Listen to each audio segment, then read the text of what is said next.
Zelzy, congratulations on your anniversary. 13 years on the 22nd, a big significant number for you. You took Taran out to Robertson.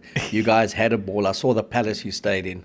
I just want to know, brother, did you manage to watch any rugby this Mate, week? I watched it all. I actually did get some rugby in. Yeah, great time, great part of the world, beautiful part of the world. And then, when you are in relaxed mode, there seems to be much more time. So got to get my eyes on Lion Sharks, bit of Six Nations. And we kept the bride going. It was great. We had a great time. Congratulations, man. I just want to know the big one for the weekend. Obviously, you watched that Switzerland against the Netherlands. That was a very important game, that. It was an important game. Yeah. You know why it was? Obviously, everybody knows why, but you tell the... History making. There you go. First That's time what ever it that was. Switzerland in Rugby Europe have beaten the Netherlands. 29-23, 76th minute. It was a great finish. And as you can see, I had a lot of time this weekend, okay? But what was Where relevant, did you even see that? what's relevant about that one is that 6 months ago, or 8 months ago, the Netherlands beat Switzerland 73-0 in Rugby Europe, which is, for those who don't know it, from South Africa, that is like the B division of the Six Nations. So it's 8 teams, 2 pools. Portugal, obviously on fire, and they are going to the World Cup. There you go. They topped the pool 3 from 3. Georgia topped the pool 3 from 3. Spain was second. They beat them 42-30 in the big thriller on the weekend. A lot of South Africans club players play for those teams. If you are one of them, contact us. Drop a little comment in. Mail me keo@keo.co.za, and we want to talk a bit about what you guys are doing. It's our commitment and contribution to the poor of the game and to getting the messaging out there. If you're still watching this episode, congratulations. You really do love your rugby. All right, now on to the big stuff. Where did they play that game? I need to know. Where did they play? They played that game in Switzerland. Switzerland. And the home Okay. team. Yeah, they played the game there. So that was a great result. But a Because great all the result. fields in Holland were clogged. They weren't clogged, but this is all kind of, they played on wonderful surfaces. There's some great facilities there, and the game is growing and continues to grow. The Netherlands, surprising with that result, they won from 3, so they're out of the mix. But Georgia went through, Spain second, and then Portugal, obviously. So you're looking at Spain, not quite there, even though they're going to the World Cup, and you're looking at Georgia, Portugal, and they were bloody good at the last World Cup. So if you are still with us now, I know you love the show. Best thing about playing for Switzerland, mate, halftime, hot chocolate, Swiss miss, can't miss. And Roger Federer. Now, Yes. Six Nations URC, where do you want to start, bud? We'll go with, let's save the big stuff for later. Let's do the Six Nations first. All right, let's start with Louis Bilby, my favorite player. 24th try in his 25th test. He was on fire. The Napoleon, the little magician, the warrior, Antoine Dupont, he was very, very good. Yep. 19-8 to Italy with 10 minutes to go. 2 quick fire tries, 33-8. People say it's a distortion. The game is played over 80 minutes. But there has been massive improvement from this Italian side, which again showcases how well we did to beat them 45-0 in South Africa, and how well we did to beat them quite comfortably, playing with 14 people in very difficult conditions in the November series. What the Six Nations keeps on telling me is just how bloody good we were on tour last November. No, but we as knew the that Springboks. already. We knew that already. I know, but it's nice to get it Nice to played talk out. about it again. Exactly. Yeah, look, the Boks obviously on another level. I think France were full value for the win, but I think that scoreline definitely does flatter France. I felt like in that game, destiny was against Italy. Every single loose bounce, every single 50-50 seemed to go France's way. Even when Italy tried to create opportunities and they put the ball through, the bounce just didn't favour them. The ball didn't come to them. It was just going to be one of those days from the beginning. Italy, I think, are definitely a team on the up, an ascending team, and I think France showed their value and their power as the top team in Europe. It does look like it's France at the moment, and then the rest. Definitely. Jalibert at 10, he was a late withdrawal. Ramos went to 10. The right winger went to fullback. A new winner, debut from Toulon on the right wing. He scored late in the game, apparently the quickest in France. They are producing midfielders and winners like we produce loose forwards. That is the truth. But I think the thing there, and we spoke about it, is that when your pack dominates, when you have momentum on tap, all of the backs look at least 20% better, and the reverse is true. When the pack's struggling, people go, oh, I don't know, can that guy really handle the test arena at centre? I think the French backs are very good, and I think what they've done very well there is they've created depth. They're not reliant on one guy. Damian Penaud is not even in the mix. We've seen new guys come in and pick up where they left off. So they are very, very dangerous. But I think most of the credit should go to that pack of forwards. In Europe, they dominate. Is this a case of, in New Zealand, it used to be the Joe Rokothokos, the Julian Saviers, they make their debuts at 19 or 20. They retire them at 25. They scored 40-odd tries. Then they go to Europe. They play another 6-7 years and are great performers, club rugby, either in Europe or in Japan. Damian Penaud, a few months ago, was considered the best right winger in the world, up there with a Kurtley Arendse, for example, or a Cheslin Colby in terms of winners, given that Arendse and Colby can play both, left or right. And obviously has had a fallout with Fabien Galtier, who said to him, back you go to your club, Bordeaux, where he has been in good form for Bordeaux in the top 14 in the Investec Champions Cup, and said, go work on your defence. Now, he's the top try scorer for France. He's played in a couple of World Cups. They didn't seem to have a problem with his defence back then. But what's happened is he's picked kids in his place, and they've just blossomed.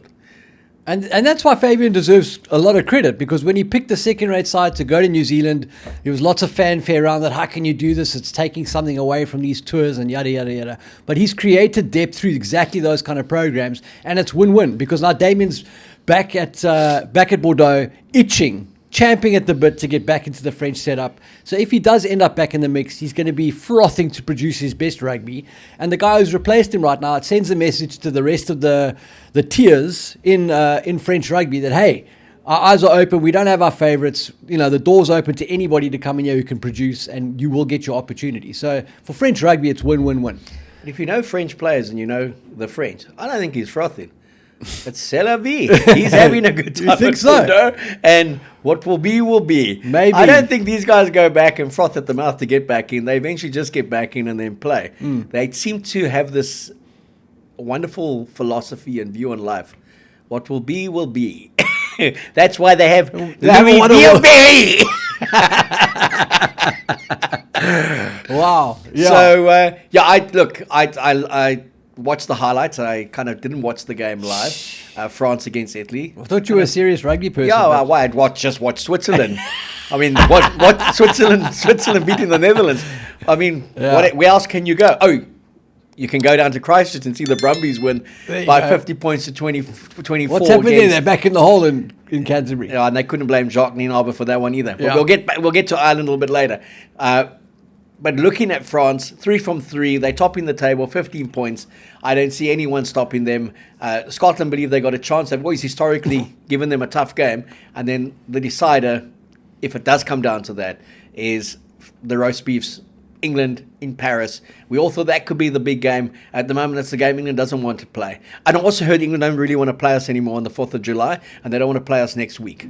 They've got a week off, but they don't want to play us.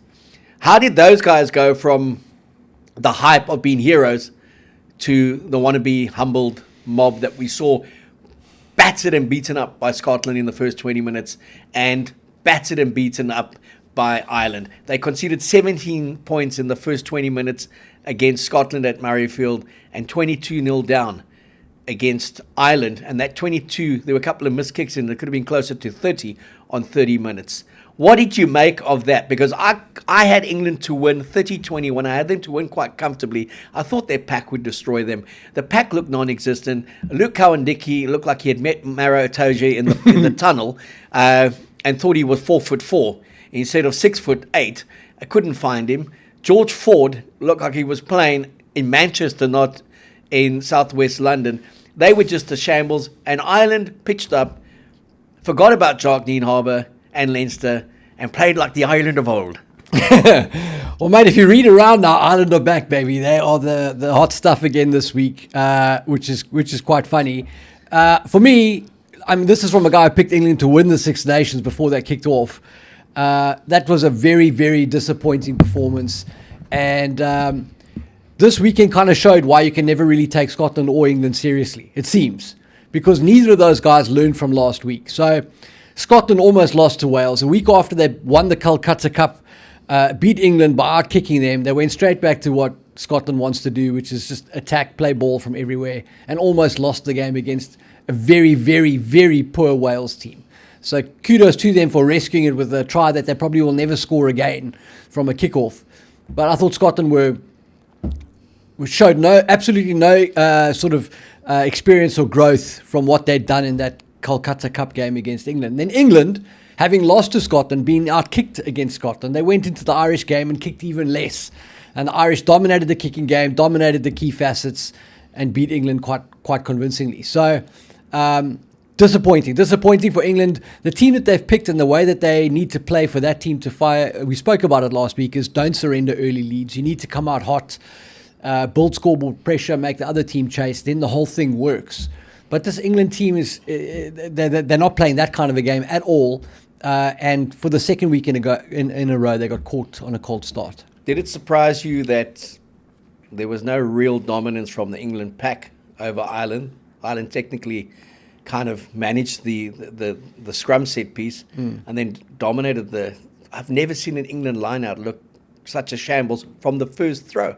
Totally. But also this kind of cocky confidence of we just have to pitch up to win this game.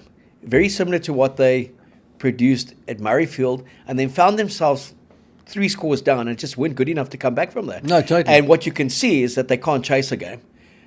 Question the selections again. I love going online straight after an England defeat and seeing Will Greenwood do the walk, especially. Yeah, that was fun. Especially the car park walk, because he just looks like he's been battered, especially if they take a beating. Yeah. And I mean, he said, props to Ireland, you were amazing. And then he just went into England, made 9 changes to the starting 15, all on emotion. Yeah. James Haskell did the same thing. Yeah. But it's, again, we do get carried away with, like the Stormers went 8 from 8, but you don't always dissect the 8 from 8. These guys are just unbeatable now. They've got to take the URC. England, 12 wins in a row. And then you think, hang on a second, they beat an understrength Argentinian side and could have lost that second test and went down to the last minute. Mm-hmm. Won the games they should have won in the Six Nations. Beat a woefully poor Australian side.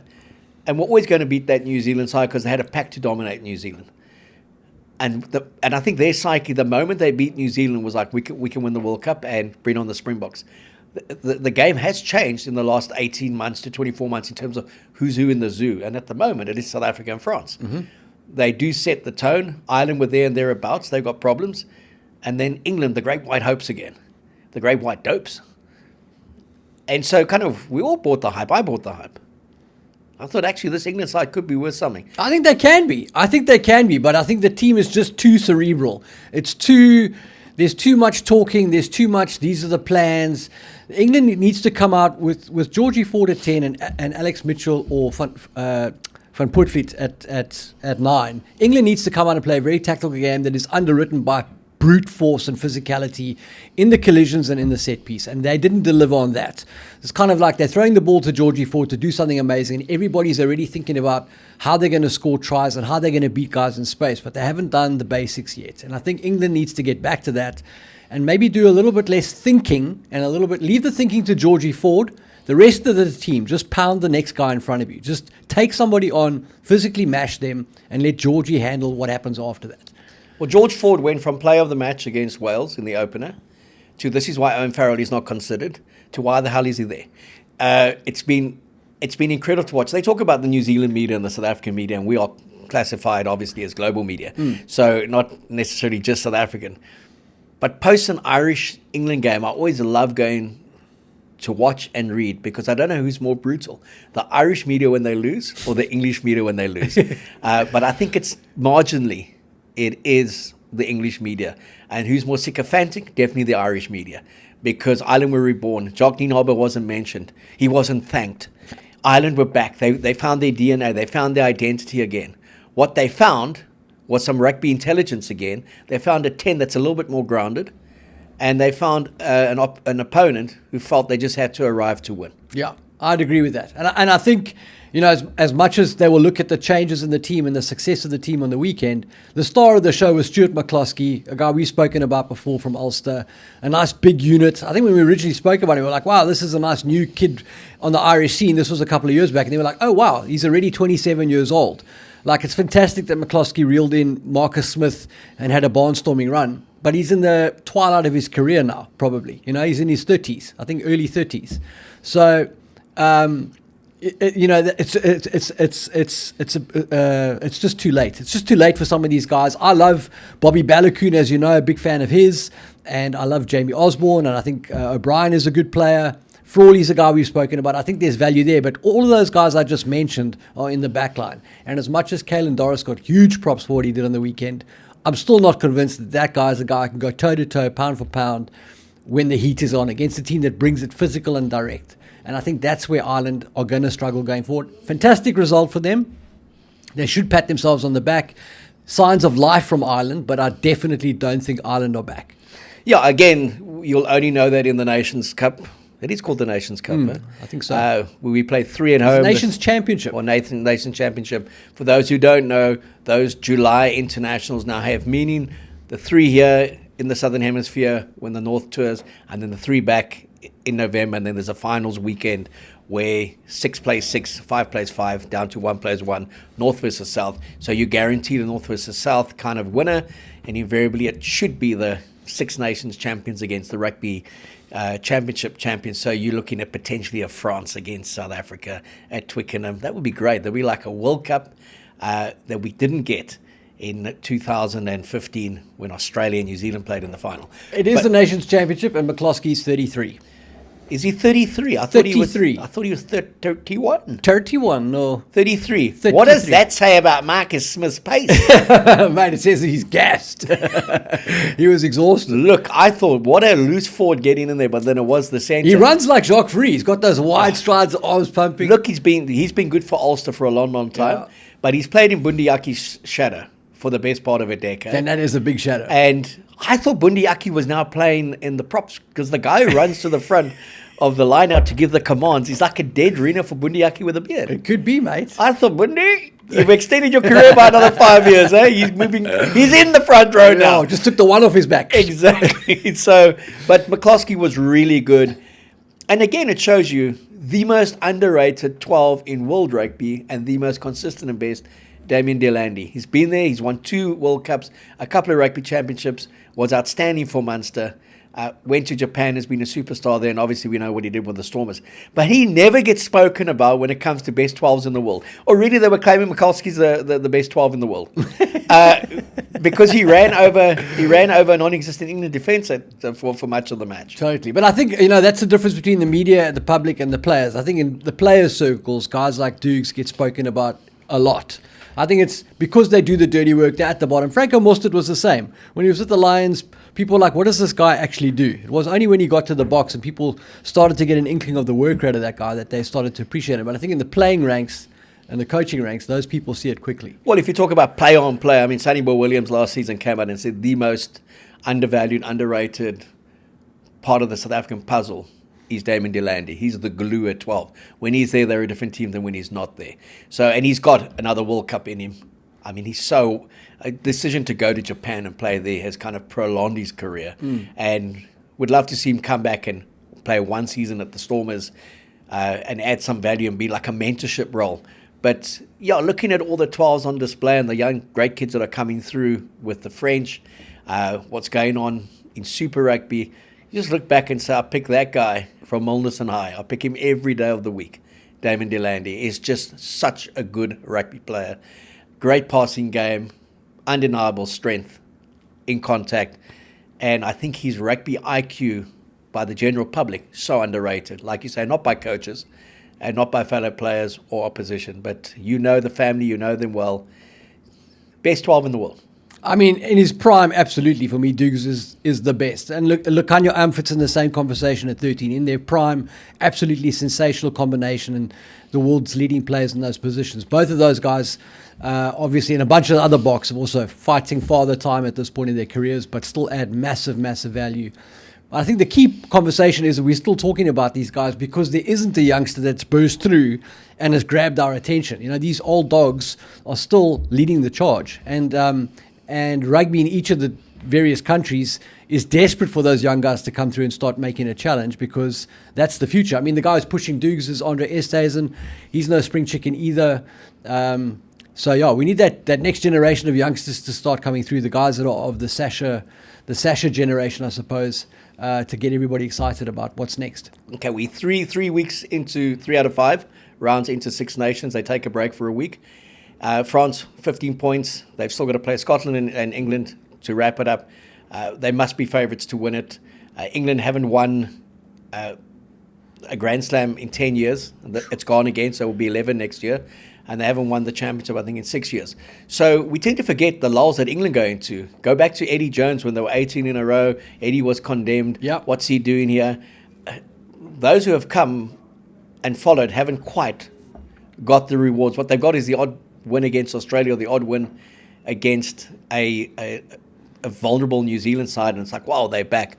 Or that freakish result that England got against France a couple of years ago at Twickenham. I think it was last season. So when you look at the mix, are you more educated 3 rounds down the line as per pre-tournament? And has anything changed in your view of the 5 teams? So I think what's interesting about the Six Nations is it's such a short competition compared to a club competition. It's a compact, short competition. And so the teams are coming sort of in cold, in the sense that they haven't played. This is their first game of the year. They last played in November, and there's almost like an element of the start of the competition that is teams finding their feet a little bit. And I think the guys that come into the comp able to lean into cohesion and with some momentum are successful early on. But I think to win it, you've got to be like France. You've got to be able to produce that the whole way through, obviously. I wouldn't be surprised if England bounced back and put a big score on Italy, for example. I think they have it in them. I just don't think that it's the England performance we expected in this campaign, where you're like, oh, okay, I can see where these guys are going. They're in control, and they're sort of asserting dominance in key facets of the game. But don't you think it also again shows up the folly of talking about a World Cup that gets played near the end of 2027, in the beginning of 2026. 3 weeks ago, England were going to win the World Cup. Now they don't even know if they're going to finish top 3 of the Six Nations. And that's how quickly it changes in a fortnight. And I think that's what South Africa has done brilliantly, is they've done their talking on the field through consistency, winning 80+% of the games over the last 18 months. And that's what Rassie keeps on saying. You keep on winning, that's a habit. You keep on going, building the depth of the squad. France are doing the same thing now. But talk of a World Cup gets won at a World Cup. It's a tournament within a calendar season. And I've seen teams go to the World Cup under the cosh and actually get to finals, beat some big teams on their way to it. You think of that England side in 2007, they were nowhere. So they got a bit of momentum and they played South Africa in the final. You think of 2003 Australia, pumped in the build-up, conceded 50 points to New Zealand in Sydney, went and beat them, got to a final and took England to 100 minutes. France, 2011, they lost the pool games against Tonga. I think they lost two pool games, sneaked through 8-7 in the final against New Zealand. So a World Cup is a very different thing, and only one team can win it. You still got a rugby championship to be played, the New Nations Championship, another Six Nations, and a shortened version of the rugby championship before you get to the World Cup. So to my English mates, I want to say there is hope. You don't have to go from the hysteria of being World Cup champions to being basement dwellers. It's going to be okay. To Ireland, I do think it was a bit of an Indian summer match. It's like this was what we were capable of, and we managed to turn it on. And now the illusion's going to be that Ireland's back, but they're not back. No. And when you said that, in Indian summer in Ireland, I thought about how their scrum struggled against Italy, and then how England failed to dominate the Irish tight 5. You've got to wonder, like, Italy's scrum, how good is it? What are England going to do when they come up against that? Because those guys sent Tadhg Furlong airborne, and now they're going to be scrumming England. So that's going to be an interesting battle when those two teams meet up. Yeah, look, Ireland, they've got players that have been close to the summit and have been some of the world's best players that are probably closer towards the end of their career than the start. And they've got some youngsters that I really like, some Irish blokes who I really, really like. For me, Balakoon should have been in the mix ages ago and used more often. I like Crowley. I think Frawley's a good guy. I think Osborne has got quality. I think O'Brien's good. I mention these guys all the time. Even Craig Casey, as much as he's one of those guys that you love to hate, which is exactly what you want at 9. But again, it just comes down to, can they find that sort of rugged brute, the next Tyke Byrne, that physical, no-nonsense bloke who's on the edge of getting sent off every game. They need more of that in that Irish pack, and I just don't see that yet. And Josh Neal, second match in a row, Ireland under 20, they beat England. Yeah. Player of the match. Bring him up. Love that accent every time he gets up, speaks about the pride of the Irish jersey. Yeah. You could see him in the senior mix within the next 18 months. Certainly not a long shot to go to the World Cup if he continues that. Gets into the Leinster. He's in the academy. Gets a bit of game time in the URC post the under-20 championship. He certainly has made an impression that the hype was justified for him. SA under 18. Yeah. Fantastic player here. Rondebosch, boys high, old boy. Very talented. His brother, as we said, went over 2 years before him, has already played international cricket for Ireland. So a very talented family, and we follow his career path, and it's great to see him doing so well. Six Nations is on a break. What's not on a break is the URC. Yes, baby! It's back in its full glory. There was that delayed match from round 8 because the Lions and Sharks had decided they won't play each other over the festive season. They'll rather wait till now. And the big thing, I backed the Sharks to win, you backed the Lions to win. The big thing there was, spoke to Gavin Rich as well. He said, can the Sharks back it up without the emotion of playing the Stormers? I did back them to win just before I saw the team announcement. I still thought, given the kind of team that he had picked, that they would be good enough to win. But hell, full credit to the Lions. I thought they were dominant. I thought Morné van den Berg was outstanding, and they were comfortable winners. And I concur with JP Peterson. 1 step forward for the Sharks, 2 steps back. Yeah, unfortunately for the Sharks, that is the result they really didn't want because they were building such great momentum on the cusp of clinching the SA Shield in that game with a win. But I think there was, I said it in that preview that we did, I thought there was a lot of sort of off-the-field stuff that was being taken care of leading up to this game that maybe didn't have them as singularly focused on this match like the Lions. The Lions would have been licking their wounds after that loss to the Bulls and eager to bounce back. And I thought they bounced back in a way that was emphatic because they played really smart rugby. They used the altitude to their advantage. I just thought it was a really solid all-round performance from them, and maybe a little bit more less conservative in some of the facets and a little bit more aggressive. They started to take a few more chances and try and win some penalties and put some pressure on opposing teams. So I think there's good things on the horizon for them. All right, so you've done a lot of analysis on the Lions. I mean, you had to do it for that first round game where the Stormers won. You've watched them all season. What was significantly, if anything, different from a technical point of view in their performance against the Sharks to educate the layperson out there than what you've picked up maybe over the last season and a half in terms of trends? Yeah, I think the Lions, they do the basics well. We've spoken about it before. They don't maybe have the most expensive squad in the country, but they get the most out of their guys. Everybody there seems to be motivated and really bought into what they're doing. For me, the Stecco try of the week was Morné van den Berg's try, where he puts it over the top. Kelly Mpeku chases. The Sharks do a bad job of trying to collect that ball. And when Mpeku gets tackled, it's Morné van den Berg who's on his shoulder, takes the ball, try time. And it's that sort of unstructured attacking opportunity that comes from an attacking kick that hits grass that I think makes them particularly dangerous. And then with Ntlabakanye there, the scrum has a solid foundation. Their line-out has showed signs of improvement. And then, they're a tricky team to play. You get really, really quick ball against the Lions, and sometimes that can put you in a tricky situation where you're almost playing a little bit faster than you can control. So they've got their own system. They're quite a unique team in the way that they operate, and that makes them dangerous. And again, 15 has to play 15. 7-6 going into the 30th minute. Sharks looking comfortable. Lions looking okay. It's like this one could go down to the wire. Breakaway. Jaden Hendricks plays the man he shouldn't. He doesn't have to. Cynical, gets the yellow card. Penalty to the corner. Line-out drive, score from the kickoff, basically score again. 7-6 becomes 27, and they never came back from that. And then when they went down to 14, the Lions, just before halftime, accidental head clash again. They scored first. And that was it. That was game over for me. Julius, the boogeyman, got a well-deserved try at the end after the hooter, 34-22. For me, he was the one bright spot, playing him at 12. He carried well. He was confident. Agreed. He broke the tackle. He looked like a test-type player in a losing cause, where there weren't too many on both sides. I'd say Morne van der Berg certainly showed why he's in the Springbok equation. Definitely. And it showed a maturity to his game. But when you looked at the rest, you didn't look and think, there's 10 Springboks on this park today. No. You looked and you felt there's a 12 who could potentially be a Springbok, and there's definitely a 9 who's played for the Springboks. Yeah. That's kind of how I summed it up. Yeah. So we spoke about France and how the backs looked amazing because the tight five is so powerful and dominant. The Sharks had the opposite of that. So there was a squad rotation. There was some changes made to that pack.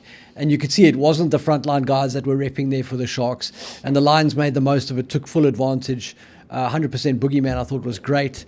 I thought that the Sharks had gone away a little bit from what worked for them against the Stormers, with Jordan Hendrickse at 10 doing a chunk of the kicking and his brother doing the other bit. These Sharks leaned heavily into Fassie's boot, and it changed the flow of that game a little bit, and I think the Lions did a great job of pouncing on that. Yeah, and Fassie, who's been very good all season, it's just one of those games where you overkicked, potentially took the wrong option. His kicking game wasn't 100%. And then Siamazuku, good goal kicker, but he does play very deep in the pocket, which made Julius's impact even that much more impressive for me. It's not like he was playing outside a Henry Honeyball, who basically takes on it the gain line. He takes it on the gain line. He could be number 8. And I really was impressed with the way he played. What do you make of the Lions midfield? Look, I think Bronson Mills is a guy and another player on the rise. You know, he's reckless and raw. I said he reminds me a little bit of Gavin Henson in the early days, where you can see there's a prodigious talent there, but you kind of got to funnel it and put it in the right direction. I thought he was very, very good. And obviously Henkoff and Vake is a guy that brings a lot of power to the contact situation. So, I mean, they're two guys with a proper character. Like, they're not just two oaks you're going to run over. And that, I think that really does give the Lions defense some teeth. And what I also enjoyed about their win is they chase everything. And Angelo Davids, former Stormer, province man, educated at Stellenberg High, has gone up to the Lions and he's really looked a lot better up there. His conditioning has improved. He's got that kind of hunger that we saw when he was playing for the South African Sevens. And your kickers even turn a bad kick into a good one. Your chasers turn a bad kick into a good one. Yeah. And I thought Morne van der Berg recognized that with his kicking game. And Chris Smith, I think Chris Smith has been such an important addition to the development of Morne van der Berg's game, because he is a general who's been around. He's played everywhere.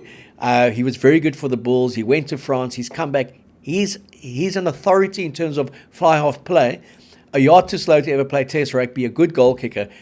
But I think he's given Morne so much more confidence to back his own game and not just be this link, but to also control aspects of the game, especially that little short kick over the top, which is the Anton Dupont speciality. But it works wonders. It really puts a winner or a fullback into two minds. We saw Fassie tried that fly kick.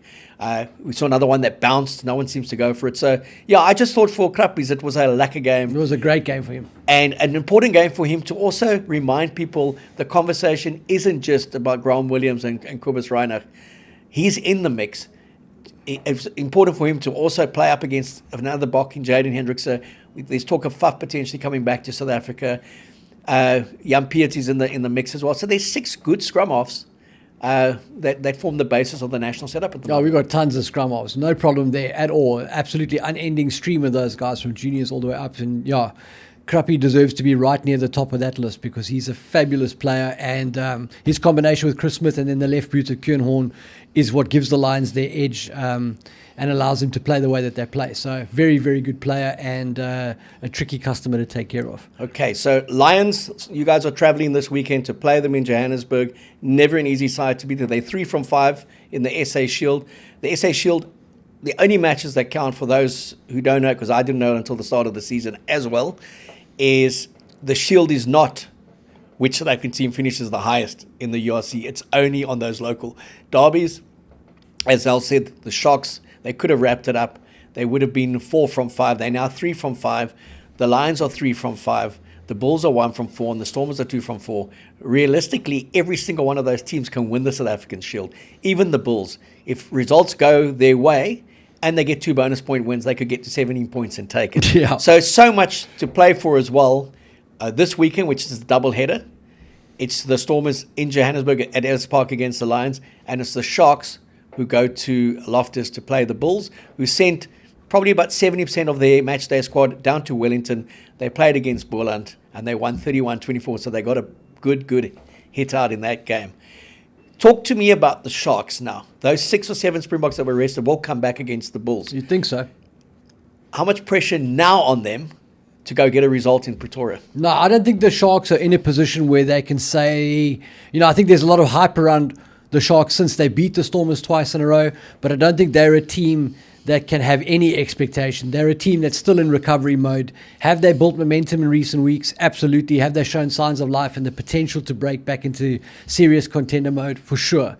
But I don't think that it's not like they'd won 12 in a row and now they had a little hiccup and now they've got to go prove themselves again. I think for the Sharks, they're proving themselves week to week. I think the lesson from the last week is don't try and sprint before you can crawl. Do the basics first.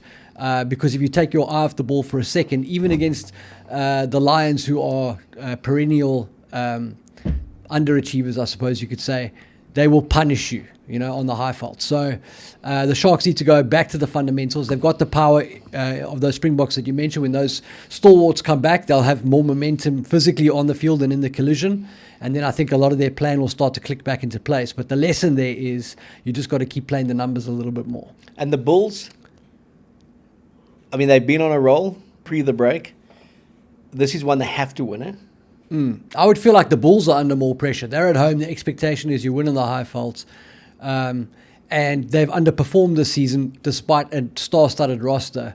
You'd think that they'd want to click back in because they've kind of had a lot of grace to get back to this space and a lot of time to prepare for this game. You'd think the pressure would be on them. So we call this the Curry Cup within the URC always.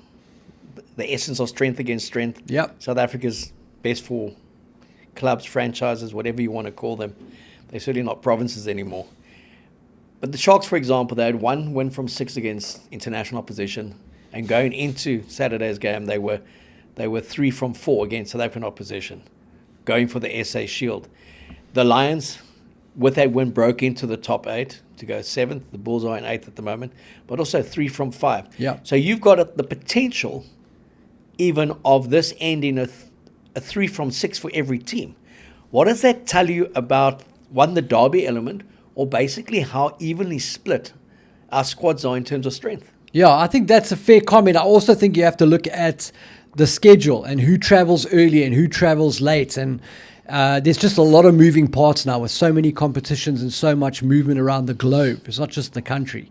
And everybody's got a different strategy for how they're going to resource all of those demands. So it's possible to catch teams cold early at home, at your home, and then when you get to them at the end of the season at their home, it's a completely different spectacle, So it is interesting. It definitely shows, like you say, the SA Shield is wide open, and that's great for South African rugby, that everybody is competitive.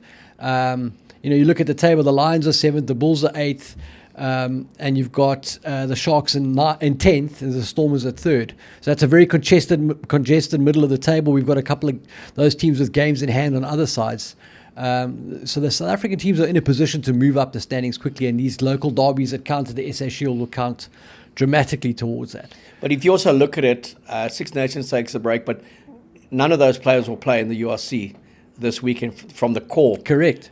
You may get a fringe player who they want to give a bit of game time. Yeah. So that also skews a potential result where one of the favourites may drop a game because they minus all their international players. Totally.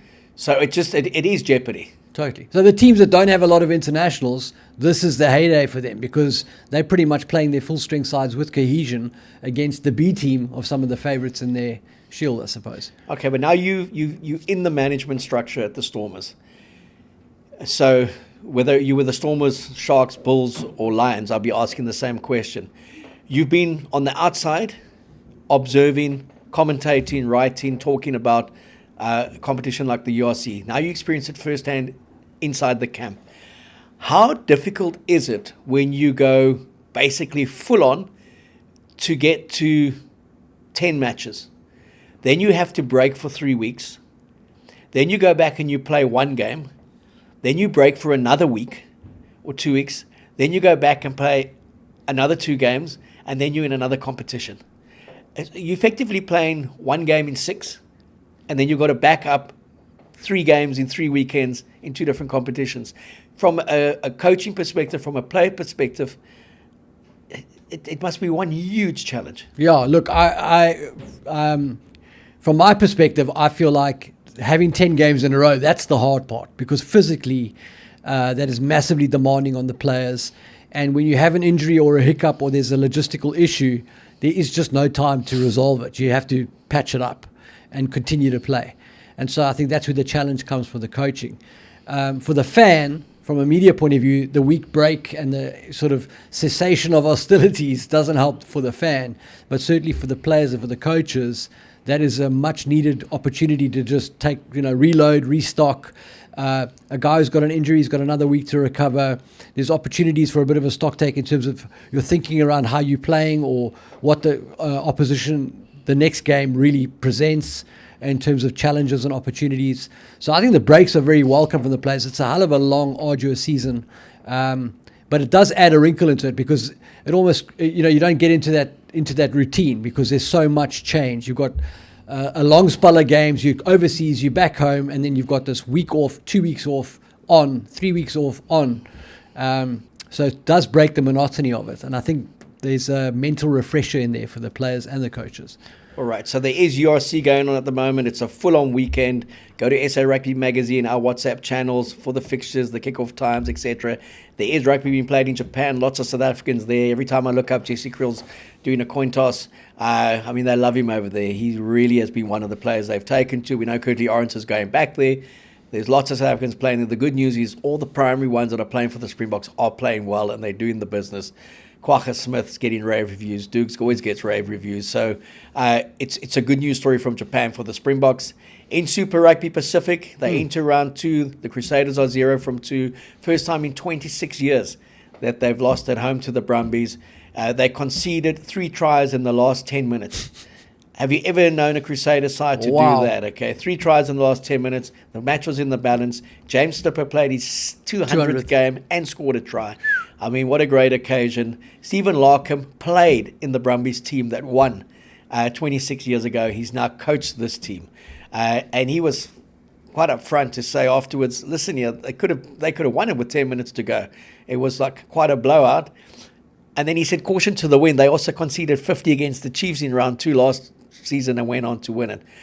But this is a 30-year celebration in Super Rugby Pacific. Yep. The only thing not there is our South African teams. And they're all playing in their original kit. Love it. And in 1996, the Crusaders ended 12th. Okay. The Blues were the top team then, those incredible, like the Zinzambrook and Sean Fitzpatrick Blues. Yeah. They won it back-to-back. It was only in their 3rd year when the Crusaders won it at Eden Park, and it was James Kerr. James Kerr, who was a Blues player, who had put on loan to the Crusaders, who scored in the 80th minute. Yeah. So, and then obviously the Crusaders dominate from there on in. Did you see any of Super Rugby? Max Jorgensen scored a great try again. He's not a bad player. I saw that. No, he's done very well, mate, with his opportunities. Very, very. I didn't expect that from him. I thought, this is a bloke who's sort of riding the coattails of his name, but he really has turned into a very dangerous little player and pops up in the right places at the right time. I had a side eye on the Super Rugby stuff. What I did see in watching some of the games was I've been saying, like, who does the next All Blacks coach, who does he pick? Like, where's this next tier of player? Ruben Love is the guy that they talk about, but he's unavailable now and he never gets an opportunity. But in watching some of that Super Rugby, as much as I don't think that these guys are necessarily the world's best players, there are players in those franchises that do need to get picked now. The All Blacks do need to actually move on from this current generation and start playing guys and give them an opportunity to step up and prove that they can swim at the next level. Because I just feel like it's almost become a bit stale there. Like the fact that the loss of Dalton Papali'i is such a big thing for those guys. They need to unearth the next generation of loose forwards and move on. If you went back in time, I don't think Dalton would feature anywhere on a depth chart, even at his best, with the likes of Richie McCaw, Jerome Kino, the list is long, Kieran Reid, Marty Holler even back in the day. You just think back to those guys. They're a talented rugby nation, and maybe they've just invested too long in this current crop of players. Maybe it is time to start rolling the dice a bit and giving some other guys a go. Well, I think that's where, if you look at Dave Rennie being the front runner with Jamie Joseph, New Zealand doesn't seem to know where to turn to. But to me, either one is a good option. My personal favourite would be Dave Rennie. I think he would be the right guy culturally for New Zealand, and also when it comes to how do you beat a team like South Africa or a team like England and France. I mean, he's had success against all those teams when he was the Wallabies coach. And he would be working with naturally more talented rugby players. And then Jamie Joseph, obviously what he did with Tony Brown in Japan, and he's been back in the mix with the Highlanders. And then also All Black, played in the 95 World Cup, took that All Black 15 on tour. 3 wins from 3. They beat that Barbarian side that was loaded with South African players. 19-0 down, came back and won 30-19. And also players that you look and think, none of them featured in Scott Robinson's banter. But they can't be that bad if they're knocking over some of the player composition teams we saw. So I agree with you that you look at the individuals there and you think, why aren't they being played? Where's that freshness coming from?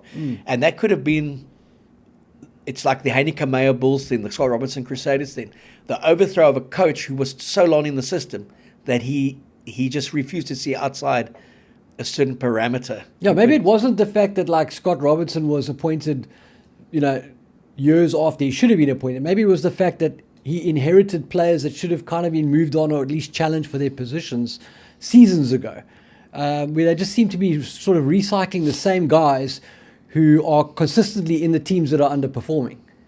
Yeah, so if you take the Rassie example and the Gaultier example. So Rassie picked Sasha for 6 tests.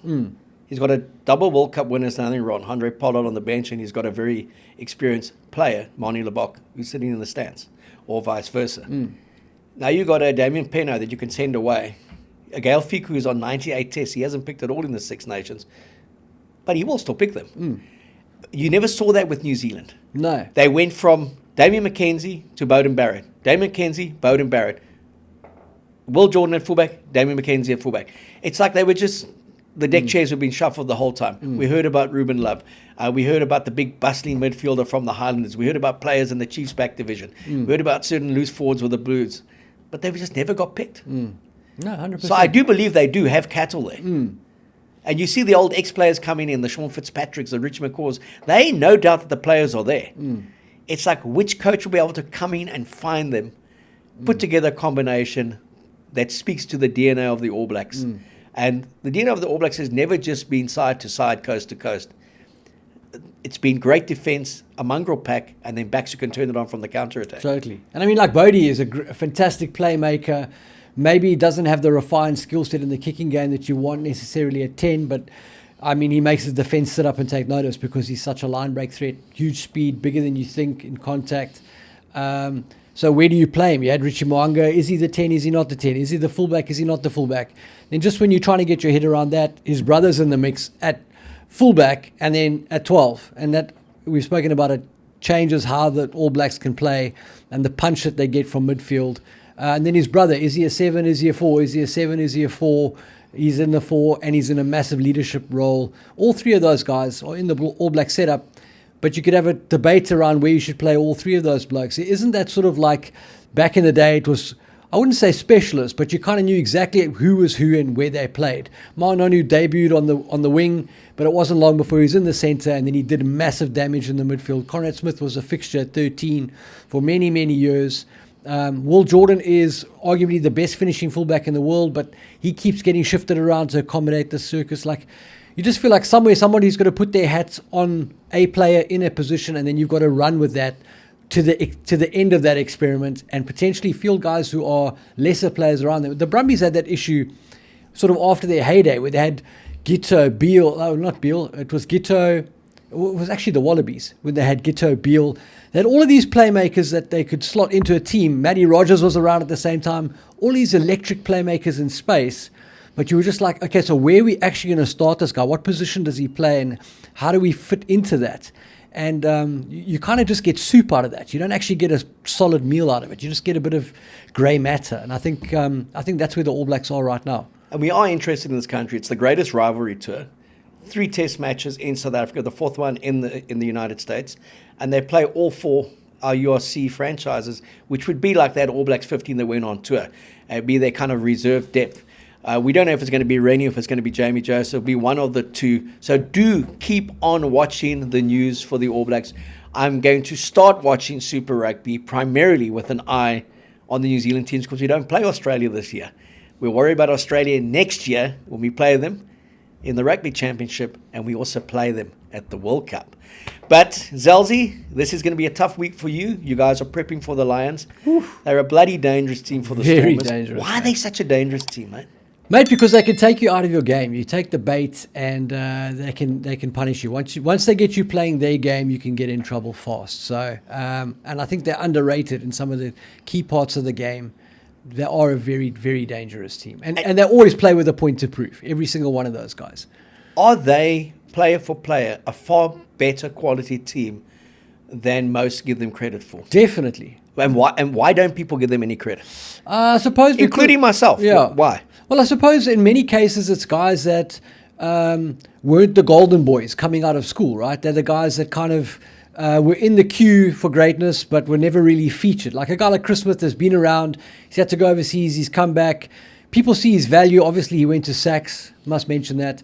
People see his value, but he's never really been the featured guy in a team that had a good chance of success. He's always sort of wrong place, wrong time. I think the Lions is full of players that were wrong place, wrong time, right? You get some guys that may be overachieving their careers because they're just at the right team at the right moment. For a lot of these Lions players, it's been the reverse. And now they've kind of got to prove to people, hang on a minute, you overlooked us. They're the Tom Brady's of rugby, right? Taken in the sixth round, with a bunch of guys taken ahead of them that they believe they are better than. And I think that really does give them a chip on their shoulder and makes them a very, very dangerous side.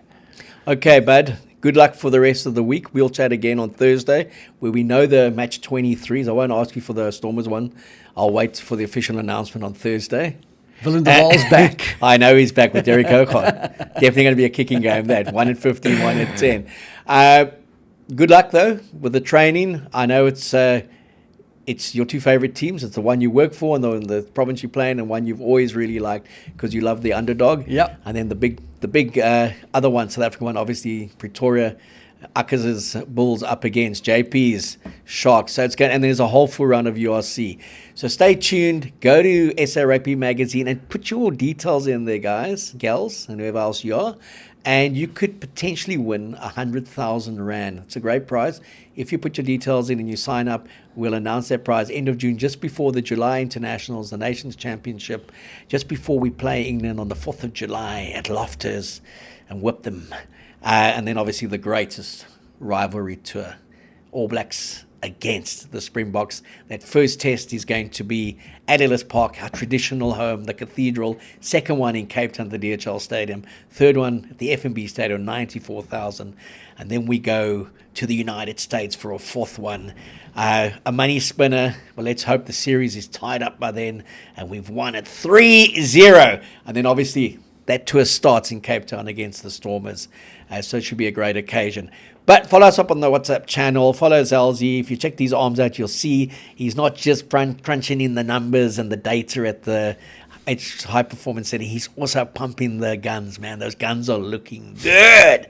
They're looking hot. You should have seen him pre we started recording. They were looking sensational. Mate, who's this for?